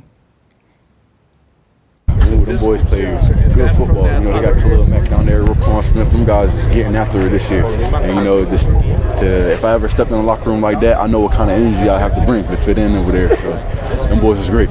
Playing alongside those guys would rise your game even more, right? Oh, yeah, definitely. And, what I'm saying, you are the company you keep. So, if I get around Khalil Mack and them, man, who knows where I'll be. And that's interesting, that last bit that he said, if I get around Khalil Mack and those guys, there's no telling how great I could be. Because during our draft analysis show of O'Shane Ximines, you and Shane both revealed that in some of the game tape you've seen of him, he tends to look like he's slacking off a little bit. Can you expound on that a little? Yeah, those were my comments. Basically what it is there are some plays where if the ball or the action was going away from him, he would kind of lower, slow it down, not notch it up another gear to go get the ball. And again, I made a comment saying that I wasn't sure if that's something that his coaches were telling him, hey, because it was a late moment in the game. It was a close game. It was like a 1 or 2 point game. I noticed, and I'm like, why is he slowing down instead of pursuing the ball carrier? So that's something where context might come into play when you're scouting here. You got to see what exactly was going on, because he's not a guy on his other tape that I see where he's doesn't have the hustle or the want to go after and make a play. It's just those kind of plays that caught my eye, and because of the situation, because it was a late game, close game, why did he slow down? That's something that I would want to know if I'm scouting and sitting with him and talking to him. Like, here, I want to watch. I want to show him this play. Why did you slow down here? He could have been. That was my whatever play in a row. I was just exhausted. I just needed to catch my wind. Stuff like that. So that's why I say I need context. But it's just something that I jotted down because of the tape and because I was watching this. I'm like, all right, this is curious. Why did this happen? So like I said, if I was a scout, that's something that I would ask him. But in terms of the player himself, he fits the mold. He fits the criteria you're looking for as an outside linebacker in this Bears scheme, this Bears system. He's 6'3", 253 pounds. He's got those 33-inch arms. And Shane and I were talking when we had the Edge show, where we said, Brian Pace has a mold in terms of what he wants for an outside linebacker. The arm length looks like it's got to be 33 inches or longer. So he fits that criteria. And, in terms of Ximines, he's a 4-year starter. I mean, this guy was production throughout his collegiate career. He's got 11 career forced fumbles, which I love. especially because just like Mac, right? We hadn't seen that until last year with Mac here in Chicago. When a pass rusher gets to the quarterback, not only is he getting a sack, but he's getting the ball out, which is huge. What a difference that made for our defense last year. So, Jimenez is the same kind of, breed, if you will. He gets to the quarterback and he gets the ball out. Even if, say, the running back got the ball, he's making a tackle, downfield or at the line of scrimmage, you always see him in there trying to rip at the ball, trying to get that ball out. So, but yeah, I mean, if I'm your scouting director and you give me, all right, I want these two guys, Jimenez and David Long, because the premium on pass rushers is so great in this league, because it's a passing league, and because you got to generate pressure, from more than just one guy. Okay, we've seen how many times that Matt get doubled and triple teamed, chip blocked. The other guys around him have to come up and make plays, and the more pass rushers you put around him, the more effective he will be, and this defense will be. So that's why between those two, sorry, Billy Smart, listen to this. I know you're going to be upset, but I would go with O'Shane and Jimenez at that 87th pick. All right, great analysis. We move on now to round 4. So I've scratched off edge, and now I'm kind of focused on the offensive line, safety position, the cornerback position, and that inside linebacker position. On the board, available to us are Terrell Hanks, the linebacker from BYU who's gotten some acclaim but has had some off-the-field issues. His name is Sion Takitaki. Taki. Yeah, I think I got that right. Slot corner who I love, Corey Ballantyne from Little Washburn. At the safety position, we've got this kid that I don't think we've talked a lot about. He's probably going to be gone by round 4, but in the draft generator that I used at the draftnetwork.com website, he was still available when I did my mock here. His name is Ugochukwu Amadi. And the kid from Boston College. Oregon. He's from Oregon. And Will Harris from Boston College. Those two safeties were available. And then at the offensive line position, there are a couple of names on the board that were high up. Max Scarping from Northern Illinois University and Bobby Evans from Oklahoma. So given those names there, give me your assessment on who you think the Chicago Bears should select. All right, so Max Scarping from NIU, Bobby Evans from Oklahoma, and what are the names? I'm sorry. Those are the two offensive linemen. At the safety position, we got Amadi and Will Harris. At the cornerback position, Corey Ballantyne. At the linebacker position, we've got Taki from BYU and Terrell Hanks from New Mexico. Well, even though I don't see inside linebacker as a need, of those players, the guy, and you'll probably remember this, Terrell Hanks, really stood out for me at the Senior Bowl. He's a guy that just looks the part in terms of, he's thick in terms of his lower body. He's got the strength. When he hits you, you hear it. We were sitting in the stands and we heard him popping. He's 6'2", 242 pounds, decent arm length at 33 and a half. Ran a 4.98 which to me was a little concerning, but he's going to be projected in the Bears scheme as a inside linebacker. And this is the 4th round pick we're talking about here. So Correct. To go 4th round with inside linebacker to me is not a need, but basing it off what we talked about this article and the potential need in the future based off of salary cap ramifications, so on and so forth, Terrell Hanks for me is the player I would go with. How much do you know of this kid Amadi from Oregon? He's a guy that's diminutive. I want to say he's 5'9", around 200 pounds. He's a kid that I was looking at because he was someone that I thought could possibly come in and play some nickel. But they strictly lined him up at, from what I saw on my tape, they lined him up strictly at safety. He's an aggressive kid. He's a kid that does come in, when he comes in terms of run support, comes in a bit too high for my liking. So you see a lot of times the running back or the ball carrier slip out of his hands. So you just got to get better in terms of wrapping up and tackling. But the kid's a ball player. 5'9", 199 pounds is official height and size. Short arms, 31-inch arms. Ran a 4.5 140, so it's not bad. and a 32.5 vertical. So, but he's a guy that I was looking at possibly coming in and sticking in there as a nickel / safety, like kind of we're talking about with the guys we talked about with Johnson Gardner, and Juan Thornhill and Mike Edwards. So kids can play, but 4th round for me is a bit too rich for him. I think you possibly could get him in the 5th round, but definitely not a guy that I would shy away from. But I just think in terms of the value for the 4th round pick, Terrell Hanks is a guy that I can see hitting the field and becoming a contributor quicker than a kid like Amadi. Now, over at the Draft Network, their scouting report on Amadi, this one written by Marino. What's Marino's first name? Joe Marino.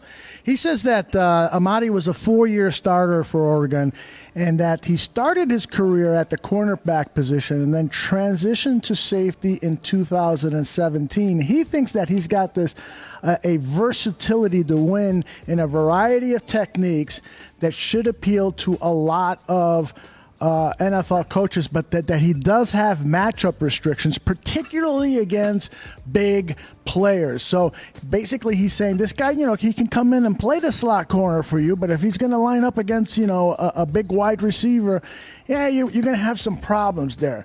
And then I'd like your take on Will Harris, the safety from Boston College, who I'm also considering here along with your recommendation, Terrell Hanks, the inside linebacker. I've kind of narrowed it to these 3 guys.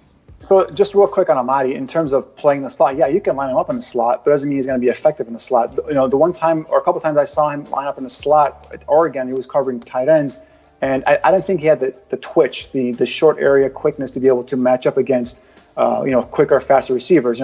He can line up and cover a tight end. But again, you're facing tight ends nowadays in the NFL that are 6'3" and taller.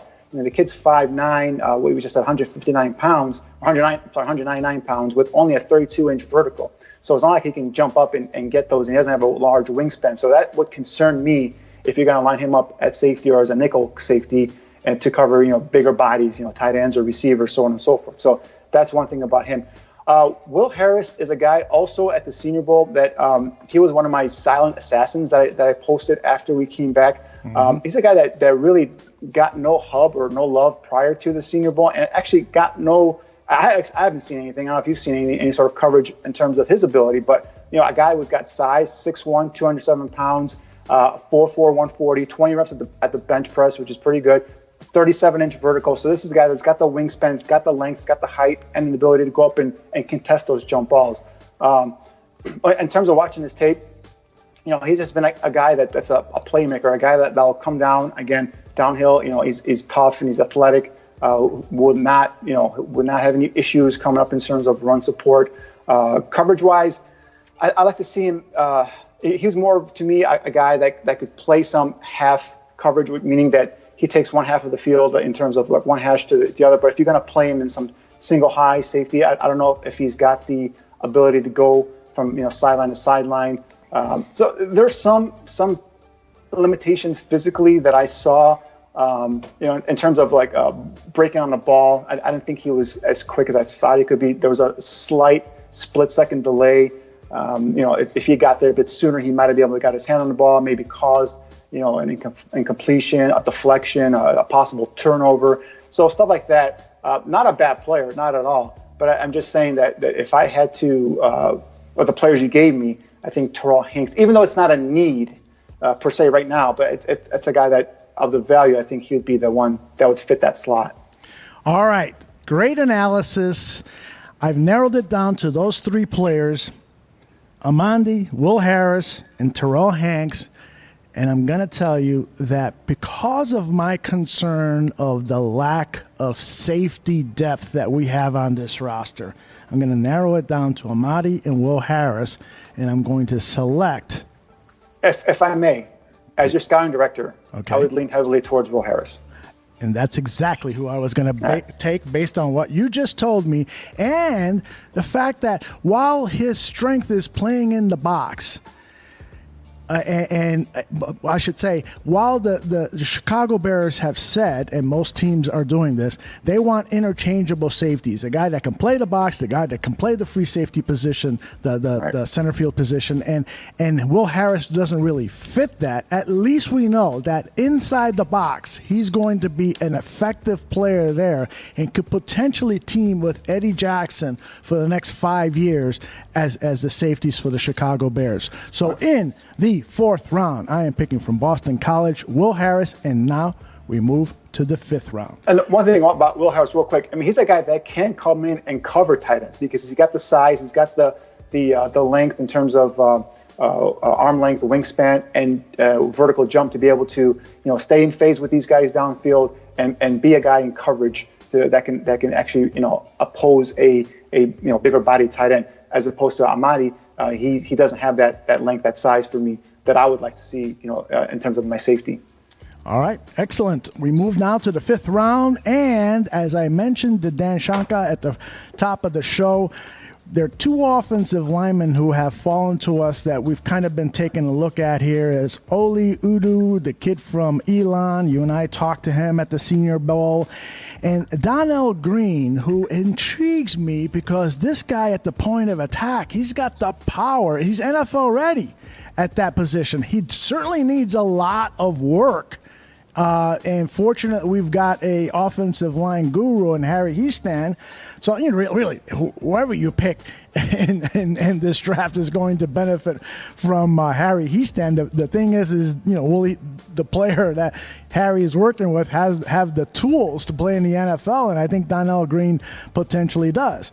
Now, the 2 other position areas of need here are at the cornerback and linebacker position. Again, we're looking at the linebacker position because of salary cap concerns. But so in the 5th round, the cornerbacks, the 2 that have fallen that I'd like to talk about, and these are actually 2 guys we've talked exhaustively about, Kendall Sheffield and Jimmy Moreland. So those are 4 players I want you to consider. And now there are 3 inside linebackers, and I got a feeling I know who you're going to want. Okay. Terrell Hanks has fallen to the 5th round, according to our mock draft generator. And Tevon Coney from Notre Dame and Emeka Egbuli has also fallen, the kid out of Houston, who I happen to like a lot. Give me your assessment on these players, and please advise me on who you would like me to select. Well, since you gave me those names there, we got Sheffield right away. Is a guy I'm thinking of, and Terrell Hanks is a guy I'm thinking of as well. Sheffield, as we discussed on the show the other night, he's a kid who's coming off a torn pec. He's a guy that offers you the size and the explosiveness at a corner position that the Bears are really lacking right now, in my opinion. I mean, he's a guy with his foot quickness, his loose hips, and his ability to jump. I think would be a really nice addition to the secondary. And then we just talked about Hanks, obviously at inside linebacker. So of those guys, I would, and because I don't think the interior, or I don't think the offensive line is that big of a need at the moment. That's why I'm leaning towards Sheffield or Terrell Hanks. All right.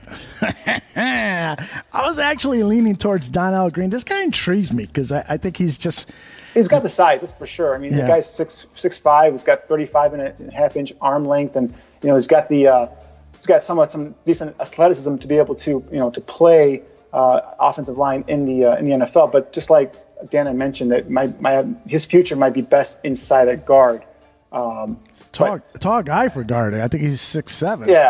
Yeah, but I don't think he's got the foot quickness to be able to hold up on unless you move him over to the right side and put him at right tackle. Mm-hmm. But again, nowadays, the right tackle has to be just as athletic as a left tackle. Absolutely. Because it's such a passing league. Yep. So that's why it's like, for my value, I think the better prospects are going to be at this pick are going to be Sheffield and Hanks. All right, so I'm changing my mind here. I'm buying your argument here. Terrell Hanks was a guy that you would have picked in the 4th round based on the virtual board that I put together. So I am going to go with Terrell Hanks, the linebacker out of New Mexico. The guy if I'm not mistaken, I think he's been in for a visit. Yes, he has. He definitely has. And so that gives us, with Danny Trevathan on the last year of his contract and the highly, highly unlikely prospects of us re-signing him just because there's going to be salary cap issues all over this team, that gives us some young players to play with to be Roquan Smith's Robin to Roquan's Batman for the next several years. We've got on the roster Iggy, Joel Iyiegbuniwe. We've now acquired Terrell Hanks, and we've got Josh Woods. So there's some talent there to work with, and so now I'm feeling better about the inside linebacker position for 2020 and beyond now that Hanks is on the roster. Plus, now you can trade Nick Kwiatkowski for Robbie Gould. That's right. I love it. All right. Unfortunately, we do not have a pick in the 6th round. Let me make some notes here. We got to take that guy out. All right. So we've got 2 picks in the 7th round, and so here are the choices. So here I want traits guys. I want guys that can come in and do something on special teams. So what you got for me? All right. Special teams. Okay. Well, one guy that I was intrigued by, and he's unfortunately probably not the ideal special teams guy, but one guy that I was intrigued by is a guy that could potentially play the slot corner in case of an emergency is Hemp Cheevers. What do you think about him? Hemp Cheevers is a guy from Boston College. Actually, I had him on my top 250 in terms of seniors prior to the season. He's a guy that's got the size. If I remember correctly, I think he's about 5'11", or he's actually 5'9", 169 pounds. So he's more of that slot corner. Ran a 4.52 40. Had the 6.96 3-cone test time at the combine. He's a guy he's a feisty kid. I mean, this kid will get in the guy's face, and he has no issues. He will not back down from anybody. A 1-year starter. He's got the quickness, and you want as a slot corner. Doesn't have the size you want to, so he's not going to be flexible where you can kick him out to the outside and have him play some regular corner out on the island there. But he's got the foot quickness and agility to handle a slot. Not a bad guy. Okay.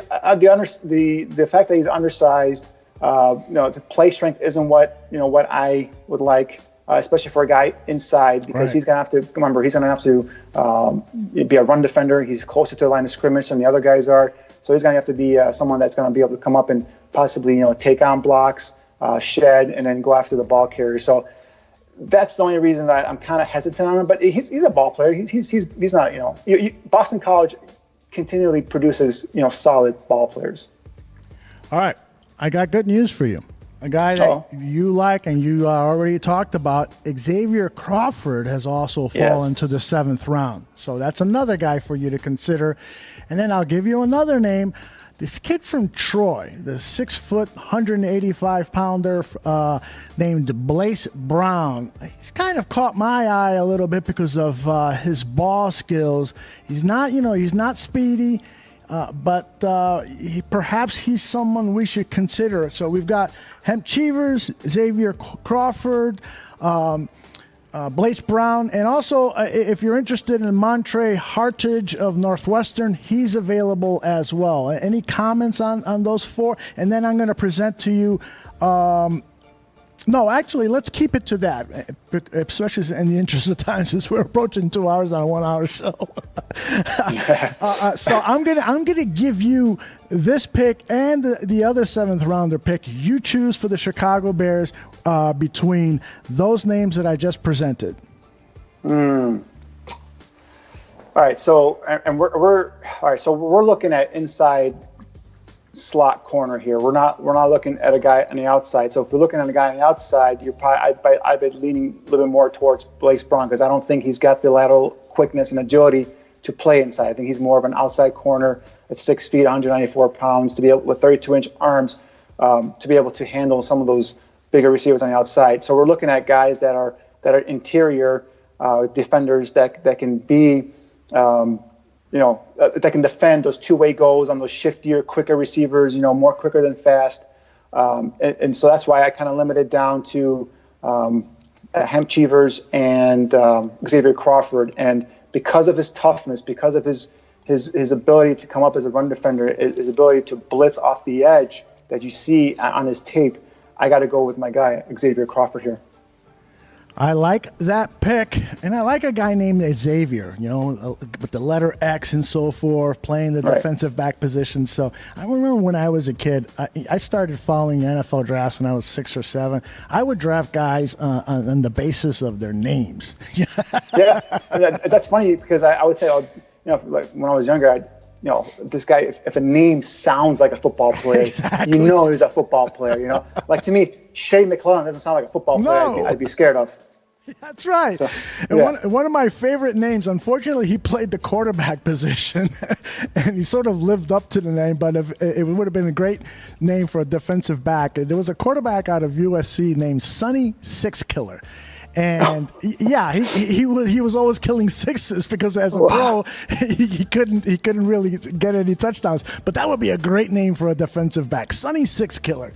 Anyway, now that's why I think Rock Ya-Sin is a great name for a corner. Oh my gosh, yes. Now if he falls to round 3, who did we select in round 3? O'Shane Ximines.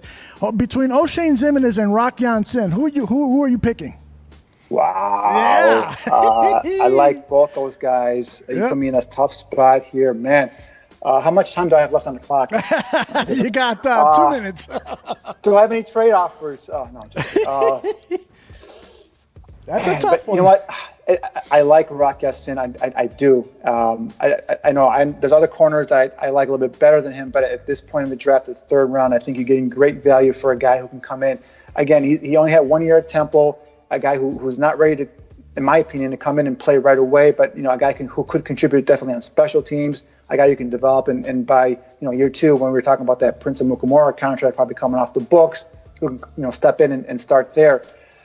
But I got to go back to my theory here of you cannot have enough pass rushers. Pass rushing in the NFL is king, and if you get your hands on a pass rusher. Who too has question marks, who's not, the perfect, prospect by all means, but who's a guy that can't generate pressure off the edge. It's a position of need, whether you're talking about depth on the roster currently or whether you're talking about the future in terms of possible deflections via free agency. I got to go O'Shane. I got to go edge rusher. All right. Now, so we've come to our last pick of the draft, and you and a bunch of other people have been saying, come on, let's pick a running back. All right, let's pick a running back. So let's do that. I'm going to give you the list of names of players who are still eligible with this final pick of the 7th round, and you will make the decision about who is going to play for the Chicago Bears next season. Can I give you a name of a guy I hope is on your list? Sure, absolutely. Darren Hall from Pittsburgh. Darren Hall from Pittsburgh. Let me see if he's... Yes, he is. Darren Hall from Pittsburgh. He is on your list? Yes. Well, he's available. He's not. He wasn't on my list. I have never heard of the guy, to be honest with you. But I will put him on the list of eligible players, including L.J. Scott, who you reminded people yesterday, on our last show, that L.J. did not show up to the Senior Bowl because he had general soreness. And hard pass on L.J. Scott. I'm not even considering. Okay. Tony Pollard from Memphis is also available. Another guy I know you like, James Williams of Washington State, has fallen to the 7th round. And there are 2 more names.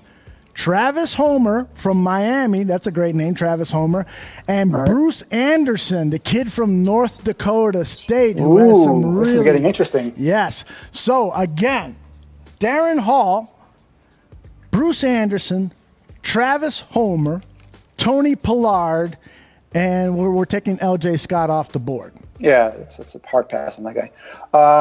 And all right, so this is a great point here to say this is why we've been saying you can get quality running backs. Now, are these guys going to be, bell cow, lead you to the Super Bowl kind of running backs? Probably not. But this is the kind of quality depth there is at running back. In the 7th round, we got guys that we were probably considering in the 5th and 6th round as well. So So just to break him down real quick here, Pollard, he's 6 feet, 210 pounds. He's from Memphis. He's a guy that, if you want to say shared the backfield with Darrell Henderson. He's more of a pass-catching guy than he is a runner, a complete runner. I think him and James Williams probably fit the same bill there. Williams, I think, led Washington State with 83 or 82 catches this past season. He was their leading pass catcher. Natural pass catcher out of the backfield. Could be lined up as a slot receiver. Could be lined up out wide as a regular receiver, just like Tony Pollard. So those are guys that you're going to be bringing in mostly as guys you're going to be using to, create mismatches in terms of lining up on the slot, maybe mismatches, getting them lined up against a linebacker coming out of the backfield. So those are those type of running backs. Darren Hall is a kid who's 5'11", 217 pounds, and I'm still going through all his tapes, but this kid is a 2018 third team All ACC. He broke Tony Dorsett's record at Pittsburgh for average yards per carry at 7.48. He only had one real good year this past season where he rushed for over 1,100 yards, averaged 7.5 yards a carry with 10 touchdowns. Ran a 4.42 40, did 27 reps on the bench, and had a 6.72 3-cone. So athletically, he measures out.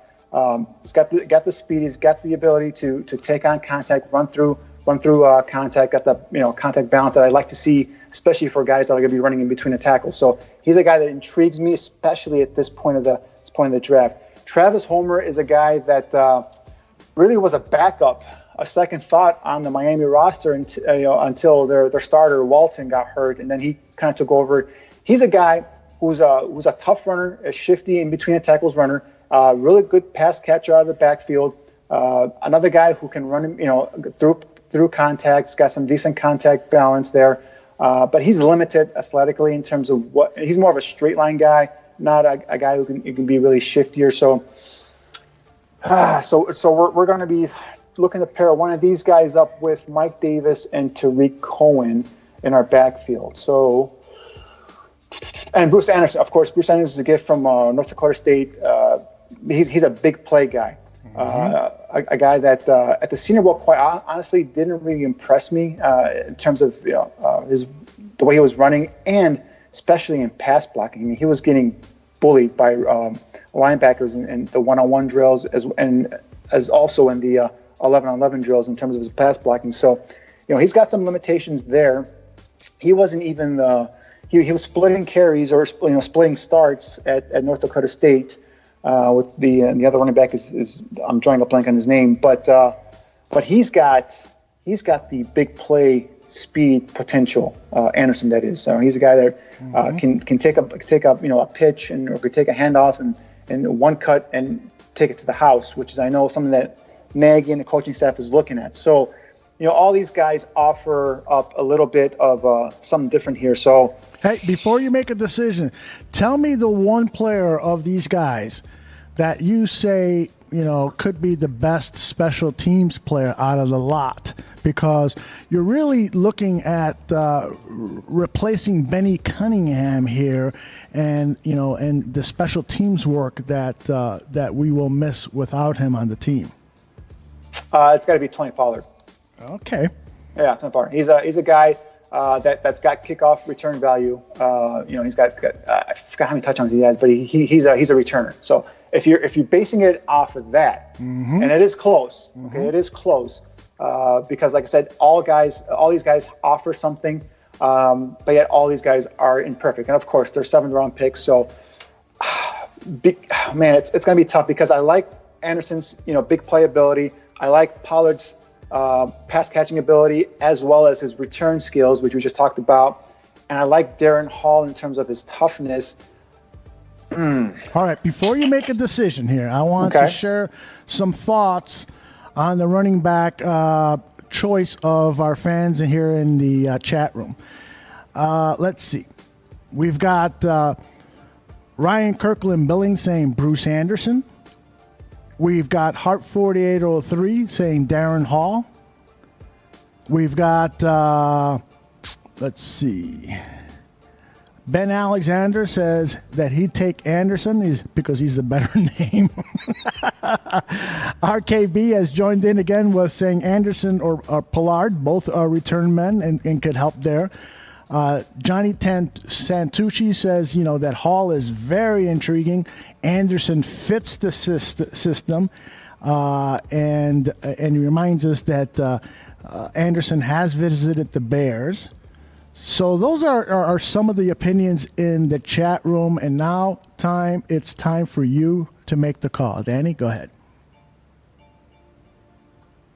All right, after further deliberation and thinking about this, because Pollard gives us that ability on special teams, the return ability, it's very close between him and Darren Hall. I narrowed it down to those two guys, mainly because I like, as I said, Pollard's pass catching ability and return ability, and I like Hall's toughness. But I'm going to go with Pollard because of the fact, like we said, he gives us the punt return and kickoff return ability, as well as with his pass catching ability. Like I said, you can flank him out as a slot receiver. Heck, I've seen him flanked out as a receiver out by the numbers. So, 6 feet, 190 some pounds. I think he's a guy that could be utilized in Matt Nagy's offense as an offensive weapon. And again, I've said it before.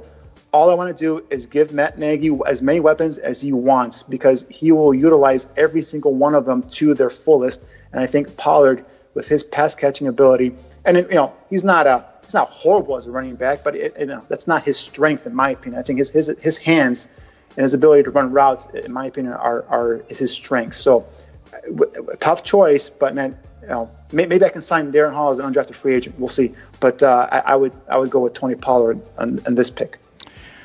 Wow. You know what? I don't think you can go wrong with any of these players. And then, who knows? Maybe one or two of these guys are available as undrafted free agents. And I'm leaving off names that are guys that could potentially be undrafted free agents. They were not on the board. I'm not a big fan of Nick Brissett. But if for some reason we didn't get a running back that we really liked, I'd be calling him as an undrafted free agent. What about this kid from BYU, Squally Canada? Talk about good names. Squally Canada. There are some intriguing names. And then Wes Hills is a guy who I continually see overlooked on mock drafts. And a lot of people don't even have them on their top 250, 200, 300 big boards. But I think Wes Hills is a guy that can come in here as an undrafted free agent and contribute to the Chicago Bears. There are so many kids. I mean, Jalen Moore, I'm not sure if he's gone or not, but Jalen Moore is another kid that's coming off of a broken ankle. He's from Appalachian State. I know you're a big fan of his. Big fan. Yeah, he's another guy that you could be available. Some guys we haven't talked about. Ty Johnson from Maryland, 5'10" and almost 5'11", 213 pounds. Kid runs a 4.4, 140. He's got that straight line speed. That another guy, big playability. So many. There's a kid that I was talking to Shane about, Kareth White Jr. He's actually the backup to Devin Singletary at Florida Atlantic. He had phenomenal numbers in terms of his pro day. So there's so much depth at this position. There are going to be, undrafted free agents that come in and make rosters and make contributions. So, you're right. If I don't get one of these guys, or if I get some guy, if I don't get a running back that I deemed worthy of my selection in this draft process, I am on those phones. I'll be on the phone, fifth, sixth round, talking to these guys. Hey, we got a position here for you. You can come in, you can make a difference, you can contribute as a rookie, to this team. Sell the culture, sell the, send them the club dub videos and all that stuff. That kind of stuff is important to these kids. So definitely, you're going to be able to get undrafted free agents that got to come in here and make a difference and make an impact, I should say. So right. Yeah, I totally agree with you there. But if you go with Pollard, if you go with Hall, if you go with Bruce Anderson, I think any one of those guys would be pretty good. Yeah, I saw somebody on Twitter saying, maybe the Chicago Bears is not a destination for a lot of players because they've got so much talent. Well, I think that is totally wrong. First of all, if I'm an agent, I'm driving players to Chicago. And I'll tell you why. Because as you mentioned already, the premier state-of-the-art facilities that the team has, the fact that this team has a nucleus to win Super Bowls for the next several years, the fact that this team is going to go into salary cap challenges, and so there will be positions that we're going to need players from the lower draft rounds and undrafted free agents to excel and take over at a position. It goes on and on and on about why this place is a prime destination for any of those players who are not drafted and are looking for a team. Practically any position. I don't care. A wide receiver. You know, Taylor Gabriel is coming up on a big contract, I think $9 or $10 million at the end of this season. There's a very good opportunity there for young wide receiver to come in as an undrafted free agent, be stashed into the practice squad, and could potentially make the team in 2020. So I'm really excited about what is happening. And a lot of people, our very own Mike North has been poo-pooing the draft. He's watching movies or I saw that, yeah. And I'm like, Mike, you don't get this. You don't get this. Yeah. This is so much fun. This is, you know, and it goes beyond just player evaluation. We've talked to guys like Ricky Jenkins. We talked to the cornerback. We should probably call him up. I've drawn a blank on his name. Tavon. Yeah. Monroe. Muldrow. Yeah. And, you know, there's also all these interesting stories about these players who are trying to live out their NFL dreams. So I'm super excited about what's ahead tonight and what's going to happen on Saturday. And let me remind people that tonight, after the Chicago Bears make their draft pick, if they move up to the second round or they stay in the third round, we will be on the air back here on Mixlr live to analyze the draft pick. And remember, when we did this last year, while we were talking about the second round pick of James Daniels, all of a sudden we get news that the Bears traded up and they picked Anthony Miller. So who knows what could happen tonight? We could be talking about 2 draft picks tonight, or we could be talking about an early second rounder. So lots of excitement tonight. And I also want to tell our audiences that the Barflies Box Office podcast is going to release a episode where they're going to review the new Avengers movie. So Johnny Tuch and Joey Two Scoops, and I'm sure they'll have a special guest to talk about that movie. That's the talk of the world. This movie is a global phenomenon. And I saw Joey Two Scoops review of the movie. He said that we're not worthy of such a fabulous movie. I don't know. It's a 3-hour movie for me, and I haven't been keeping up to date with all the Marvel movies, so maybe I'll just listen to the review and wait for it when it comes on home video. But I'll definitely be listening. Same here. Yep, yeah, same here. I'll definitely be listening to the Barflies Box Office podcast. And Mike North, we got a very special announcement about the Mike North Advantage that will come out soon, and so be looking for that. Again, Draft on Tap tonight, and a Did you make a pick, Aldo? Did you pick the last guy? Yeah, I thought I did. I don't remember who you picked. No, it was your pick. You picked Pollard. Yeah. Pollard? Yeah. Oh, okay. I anointed you the general manager for the 7th round. You made both of those picks. Oh, okay. Yeah. So, and then just to also let our audience know that on Sunday, we're going to have a very special long draft on tap where we're inviting a lot of people on to discuss the overall draft. We're going to analyze that. We're going to talk about the draft in general. We're going to have a few laughs. So that's on Sunday, April 28th. Danny, final words before we sign off. Well, I'm just excited for tonight. I'm curious to see what happens. Will Ryan Pace, mortgage one of those second-round picks from next year and move up and get a playmaker? Would it be a pass rusher? Is it going to be a running back? Is it going to be a tight end? Like I said earlier, I wouldn't put it past him. I don't expect it, but I would not put it past him to go up and get somebody. He's shown that he's aggressive.